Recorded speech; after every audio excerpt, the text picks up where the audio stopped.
By 2035, 3 technologies could completely change everyday life, but only 2 of them will actually happen. One of the 3 scenarios we are testing today is the idea of a fully autonomous home repair system. Imagine a drone arriving at your house with a compact repair robot and all the tools it needs. It lands, deploys the unit, and the robot enters spaces you could never reach, scans the wiring, switches tools instantly, and fixes the problem without you ever calling a technician. It diagnoses damage in real time, understands the structure of your home, and works with precision far beyond a human hand. The question is, will this actually be possible by 2035? So here's the 2035 future readiness test. First, the entire workflow must be fully autonomous, not just the repair, but the delivery, the diagnostics, the fix, and the replacement. Second, it has to be safer and more efficient than a human technician. And third, it has to be economically scalable, meaning fleets of these robots can be deployed at a cost that makes sense. So let's judge this against our 2035 bar. First, is full autonomy technically possible by 2035? Yes, the core robotics, sensing, and local reasoning should be strong enough. Second, would it be safer and more efficient than a human? Not by 2035. Homes are chaotic and robots still fail in the messy edge cases. Third, will it scale economically? Also no. These units would still be far too expensive to mass deploy, so it clears 1 out of 3. That means not 2035, but around 2040, this becomes realistic. Now let's look at something far more realistic and far more transformative, the autonomous home healthcare pod. Imagine a device in your home that runs a full body scan, detects illnesses before symptoms appear, and delivers treatment instantly without ever visiting a clinic. The pod activates automatically, running a full body scan using light, LiDAR, and molecular sensors. It builds a real-time health profile in seconds. This pod could replace close to 90% of everyday doctor visits. It runs a full body scan in under 30 seconds, checks your vitals against your wearable data, flags early-stage issues you'd never notice, and recommends treatment instantly. It's preventive healthcare, automated, and available right inside your home. The pod builds a full-body digital twin in seconds, revealing cardiovascular strain, inflammation, respiratory health, and early-stage issues long before symptoms even appear. So the big question is this: could a home healthcare pod like this realistically exist by 2035? Let's break it down using the same 3 criteria as before. First, full autonomy. Technically, yes. Multi-spectrum body scanning, cardiovascular prediction, inflammation detection, and wearable integration are already emerging today. By 2035, a pod like this can absolutely operate autonomously for most preventive care. Second, safety and superiority. Diagnostics will be safe, and low-risk treatments like light therapy or circulation boosts will be safe. But anything involving medication or medical-grade intervention will still require human oversight in most countries. So we get partial autonomy, not full medical independence by 2035. Third, economic scale. This is where the limitation hits. A pod like this will appear only in the world's most advanced regions, places like the UAE, Singapore, Japan, and a handful of US states. For the rest of the world, regulation and cost push large-scale adoption closer to 2040 or even 2045. And if you're wondering about the price, a realistic estimate for a home pod like this in 2035 would be somewhere between $8,000 and $15,000 in markets like Singapore. High, but within reach for early adopters, especially if insurance or government incentives cover part of it. So overall, yes, home diagnostic pods are realistic by 2035, but only in a limited number of leading cities. Global adoption is closer to 2040.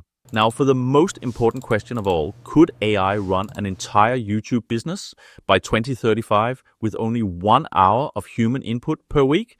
Because even though we already have AI tools for writing, editing, and generating B-roll, none of today's so-called automated YouTube channels are truly automated. You still need creative direction, footage selection, brand consistency, monetization decisions, sponsorships, and an actual growth strategy. But here's why this matters. If an AI system could run a YouTube channel end-to-end, idea generation, production, publishing, and revenue, it could also run almost any digital business. And at that point, a single person could act more like a chairman of the board, overseeing multiple AI-driven companies with almost no staff. The leverage becomes enormous. The real question is, will that level of autonomy actually be possible within the next 10 years? Today, even with powerful tools like GPT-5 generating scripts, Sora 2 making realistic video, Blink doing the editing, Hagen making your avatar talk, and a tool like Take automating the workflow, a real YouTube channel still takes time. If a normal manual YouTube workflow takes 40 hours a week, you can use AI automations to shrink that down to maybe 10 to 15 hours, which is amazing. But getting to that point is actually way harder than people think.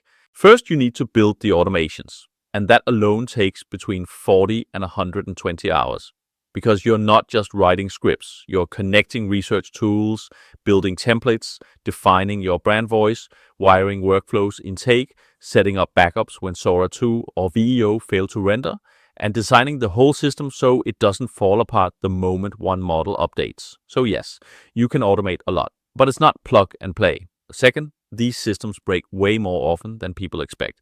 Every single week you see things like a clip from VEO 3.1 rendering incorrectly, Sora 2 hallucinating a scene, a script drifting off topic, metadata that repeats previous videos, uploads failing because of tags, or a workflow in Take stopping because one API endpoint changed.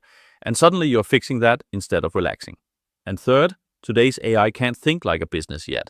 It can follow instructions, but it can't plan for the next 3 months, react to competitor moves, understand your audience at a deep emotional level, or negotiate sponsorships and partnerships. That's the difference between a tool and a company.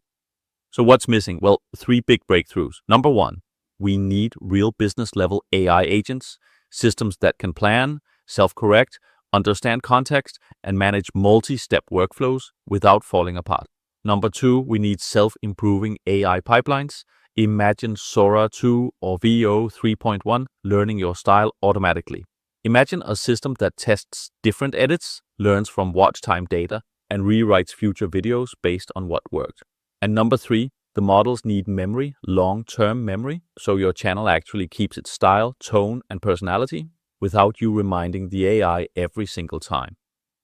If we get those 3 things, the real agents, self-correction, and long-term memory, then yes, by 2035, it becomes realistic that you could run a YouTube channel with 1 hour a week. You'd be the board member of a company run by AI. And if you can do that for YouTube, you can do it for almost any online business. Of the 3 scenarios in this video, this is the one where autonomy moves the fastest, because it doesn't require robots or hardware or regulation, only software.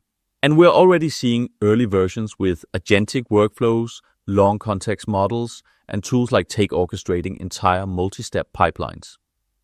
So yes, with business-level AI agents, long-term memory, and self-correcting workflows, I believe a YouTube business can realistically run with 1 hour of human input per week by 2035. This one gets a clear green check. AI already outperforms humans in research, scripting, metadata, analytics, and even parts of editing. By 2035, multimodal reasoning models will also handle creative consistency and pacing. And because everything happens digitally, mistakes are cheap, reversible, and instantly fixable. That makes this scenario far easier than autonomous robotics or healthcare. Safety and efficiency also get a green check. And economically, this is the simplest of all 3. Once you have the software, the cost per agent is close to 0. Scaling from 1 channel to 50 is almost free. No hardware, no supply chain, no physical limitations. Just compute. Economic scale is a very strong green check. So the final verdict, yes, I believe a fully autonomous YouTube business is possible by 2035. This is the most achievable of the 3 and the one most aligned with the direction AI is already moving. Then if the AI is fully capable of running a YouTube business by 2035, the biggest barrier won't be technical, it will be legal. You'll almost certainly need to approve uploads, sign off on payments, and confirm that your AI isn't breaking sponsor rules or YouTube's terms. So even in the best case scenario, you're probably looking at 1 to 3 short check-ins per week, maybe 5 to 15 minutes each. And that's what AI running your company realistically means. So here's the bigger picture. Robots that can repair your home will happen, but the real impact won't show up until the 2040s, simply because scaling hardware takes time, Healthcare pods will be life-changing too, but they'll only appear in a handful of advanced regions first. But the scenario with the fastest and strongest impact is AI running information-based digital companies.